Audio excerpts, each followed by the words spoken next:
Hello everyone, gardening with Anjali से मैं अंजलि भारद्वाज।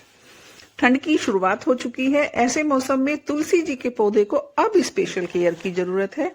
अगर आपके तुलसी के पौधे में कोई भी प्रॉब्लम हो रही है तो ये वीडियो आपके बहुत काम आने वाली है। सारी चीजें आपके घर में ही मौजूद हैं जो तुलसी के पौधे में काम आने वाली हैं। तुलसी एक औषधीय पौधा है, हम सभी लोग जानते हैं, इसलिए इसको ज्यादा खाद की जरूरत नहीं होती है। देखिए, तुलसी के पौधे पर पिंचिंग तो हर महीने आपको करनी होती है। पिंचिंग करने से ही इस तरीके से जैसे आप देख रहे हैं ना, अभी पत्ते बड़े बड़े निकल कर आते हैं। पिंचिंग का पूछेंगे तरीका क्या होता है? पिंचिंग का तरीका ये होता है कि ऊपर की दो पत्तियों को पकड़कर आपको कट करना होता है। अब यदि हम बात करें खाद की, तो ऐसी कौन सी खाद है जिसको देने से तुलसी का पौधा पूरी सर्दियों में भी हरा भरा रहेगा? तो वो है चाय की पत्ती। चाय की पत्ती चाहे तो आप यूज करी हुई ले लें या फिर बिना इस्तेमाल करी हुई ले लें। आपको करना क्या है कि अगर आप इस्तेमाल करी हुई चाय की पत्ती लेते हैं तो आप उसे धोकर सुखा लीजिएगा और एक एक चम्मच 10-15 दिन में आपको देते रहना है। तो ये आप चाय की पत्ती देख रहे हैं। दूसरी चीज जो आपको लेनी है, देख रहे हैं, वो है हल्दी। हल्दी आपके तुलसी के पौधों को कीड़ों से और चींटियों से बचाएगी। आपको करना क्या है कि हल्दी को सोइल पर छिड़कना है। या दूसरा बेहतर तरीका ये है कि एक चम्मच से थोड़ा सा कम ही रख लें, उसको आप पानी में घोलकर आप पौधों पर अच्छे से स्प्रे कर दीजिएगा। जब आप स्प्रे कर देंगे तो नेक्स्ट डे आप इसका रिजल्ट देखिए, बहुत बेहतर रिजल्ट आपको देखने मिलेगा। पत्तियां जो सिकुड़ गई थी या तुलसी के पौधे पर वो कीड़े जो आपको दिख भी नहीं रहे थे, उन सब पर ये बहुत हल्दी फायदा पहुंचाती है, क्योंकि हल्दी एंटीसेप्टिक की तरह काम करती है। और हाँ, एक बात जो आपको ध्यान रखनी है वो ये कि तुलसी को आपको रिपोर्ट नहीं करना है, बल्कि मैं तो ये कहूंगी कि किसी भी प्लांट को जो विंटर के नहीं है आप रिपोर्ट ना करें, क्योंकि सर्दियों में मॉइस्चर थोड़ा कम मिलता है पौधों को। तो मैं कहूंगी कि सर्दियों में नवंबर से लेकर जनवरी तक तो आप रिपोर्टिंग ना करें। रिपोर्टिंग आप करिए फरवरी में। चाय की पत्ती की खाद जो मैंने आपको अभी बताई है, ये आपको 15 दिन में रिपीट कीजिए।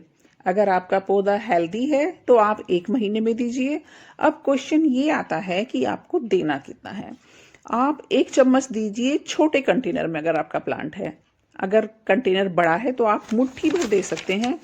आप अगर चाहें तो इसका लिक्विड बनाकर भी अपने पौधे में डाल सकते हैं। क्या करना है इसके लिए आपको कि 1 चम्मच चाय की पत्ती आपको ले लेनी है और उसको 1 लीटर पानी में रात को भिगो दीजिए। उसमें आप थोड़ी हल्दी भी मिला दीजिए। नेक्स्ट डे उसको छान लीजिए और पौधों पर स्प्रे कर दीजिए। इससे आपका तुलसी का पौधा सर्दियों में भी हरा भरा रहेगा और तुलसी जी के पौधों को कीड़ों से भी छुटकारा मिलेगा। तुलसी जी का सूखना वैसे भी अच्छा नहीं होता है, तो यदि आज जो मैंने अभी बताया है वो आप करोगे तो आपका तुलसी का पौधा कभी नहीं सूखेगा। और हाँ, यदि मंजरी आती है तो जैसे मैंने अभी बताया, उन्हें हटा दीजिए। मंजरी को आप तोड़ दीजिए। जैसे मैं, आप देख रहे हैं ना, मैं तोड़ रही हूँ इसको। कोई भी मंजरी आती है तो मैं उसको साथ साथ तोड़ देती हूँ। तो इससे जो है बहुत अच्छा तुलसी का पौधा आपका हो जाएगा, आप देखिएगा। अब एक खाद और मैं आपको बताऊंगी, वो है एलोवेरा।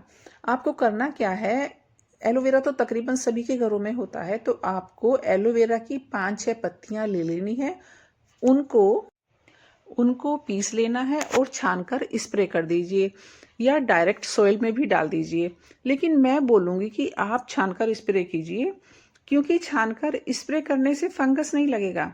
क्योंकि अगर धूप कम है तो कोई भी ऐसी चीज जो सोइल के ऊपर हो तो वो फंगस क्रिएट कर सकती है। एलोवेरा का इस्तेमाल आप सभी पौधों में कर सकते हो। तुलसी जी पर तो एलोवेरा बहुत अच्छे से काम करता है। एलोवेरा में इतने गुण हैं कि सारे खाद इसके सामने फेल हो जाते हैं। जैसे अगर आपके पौधे में काले कीड़े का अटैक है तो इसका स्प्रे आप उस पौधे पर कीजिएगा। एलोवेरा नेचुरल एंटीसेप्टिक की तरह आपके पौधों को ग्रोथ भी देगा और पौधा भी नहीं सूखेगा। तुलसी पौधे को पूरी सनलाइट में आपको रखना है। वाटर लॉक्ड नहीं होना चाहिए, आपको ये भी ध्यान रखना है। मिट्टी अगर सूखी नजर आती है तो पानी दीजिए, पानी देना आपको बंद नहीं करना है।